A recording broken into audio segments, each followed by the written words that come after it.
You asked for a sign and the universe sent me, so we are gonna look into this together. Ladybugs are significant, one of my favorite signs to give apparently, but ladybugs, something about like an orange Camaro, like an orange Mustang could be important to you. I don't know, take that as you will. And strawberries.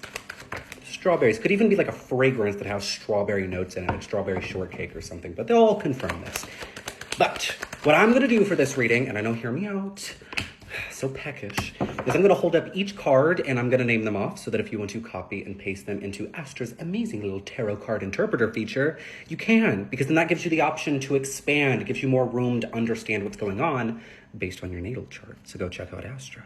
But we have the Devil in reverse, we have Temperance, we have the Two of Cups in reverse, and then we have the Nine of Wands. So I think that what's happening here is that you're in some way, shape, or form in competition with where you want to be and where you've been kind of gluing yourself to. Now, I want you to ask yourself honestly, okay? Does surrendering to the path ahead of you deter you from your purpose, or does it give you the room that you need in order to grow into who you are meant to be? Do you keep fighting against the grain of your future? Do you keep fighting against the grain of surrender? Or do you allow yourself to move forward? Do you allow yourself newness? I think that what's happening here is that there's been this weird paradox in your life to where little random detail I want to point out, sorry for going silent, intuition, as the Ten of Cups is coming through with the Page of Wands. There's this weird cycle of maybe you, whether it's start a new job or you move to a different house or start a relationship, whatever that looks like, but it's like you hit a certain point. Maybe it's like a time, like after a year or whatever. And even though you're not consciously aware of it, after this time expires, or maybe something expired in your fridge recently and whatever, take that as a sign. But it's like everything has an expiration date.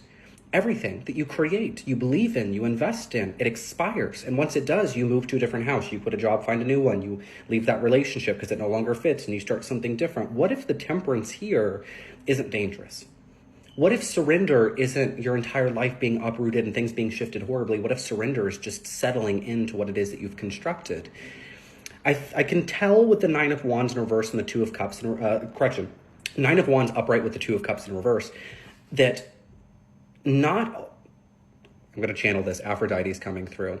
That's weird. Not everything that you have believed in has, one, been aligned with you, and two, been the safest for you to approach without a sense of chaos.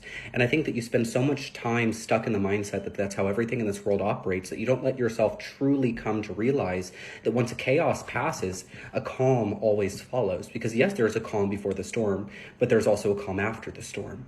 And sometimes that's exactly what you need, not to just plant deeper roots, but for that tree to grow in the first place. That storm is necessary, is what I'm trying to say. So for as long as you fear it, you'll never find your place. But for as long as you surrender to the act of the universe, you'll always end up in your destiny. That was weird. Maybe this is important too, but learn to love the questions, okay? Now, anyways, you got this, so keep going.